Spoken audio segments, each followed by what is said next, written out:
माणुसकीला काळीमा फासणारी एक घटना पुणे जिल्ह्यात घडली आहे। 3 तरुणांनी कारमध्ये एका तरुणीवर सामूहिक बलात्कार केल्याची धक्कादायक घटना पुण्यातील लोणावळ्यामध्ये घडली आहे। निर्जन रस्त्यावर तरुणांनी तरुणीला कारमध्ये खेचलं आणि सामूहिक बलात्कार केलाय। या प्रकरणी तिघांविरोधात गुन्हा दाखल झालाय।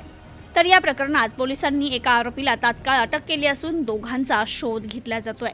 मात्र या घटनेनंतर लोणावळ्यासह पुण्यात मोठी खळबळ उडाली आहे। लोणावळा शहर पोलीस ठाण्यात 3 जणांविरुद्ध गुन्हा दाखल करण्यात आलाय।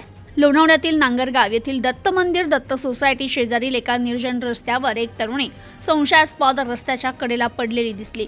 याबाबत लोणावळा शहर पोलिसांना माहिती मिळाल्यानंतर तात्काळ पोलीस घटनास्थळी दाखल झाले। स्थानिकांनी त्या तरुणीला शेजारी असलेल्या एका मंदिरात ठेवलं होतं। अतिशय घाबरलेल्या अवस्थेत असलेल्या तरुणीवर प्रथम वैद्यकीय तपासणी केली। पोलिसांनी तरुणीचा जबाब नोंदवला। तरुणीवर 25 ते 30 वयोगटातील 3 अज्ञात व्यक्तींनी कारमध्ये जबरदस्तीनं ओढून सामूहिक बलात्कार केल्याची धक्कादायक घटना घडली आहे। मिळालेल्या माहितीच्या आधारे पीडित मुलगी लोणावळा परिसरातील आहे। तरुणी तुंगारली गावातील एका रस्त्यानं जात होती। त्यावेळी कारमधून आलेल्या अज्ञात व्यक्तीनं तोंड दाबून गाडीत जबरदस्तीनं डांबलं। तरुणांनी तिचा मोबाईल काढून घेतला, त्यानंतर हात बांधून तिच्यावर सामूहिक बलात्कार केला।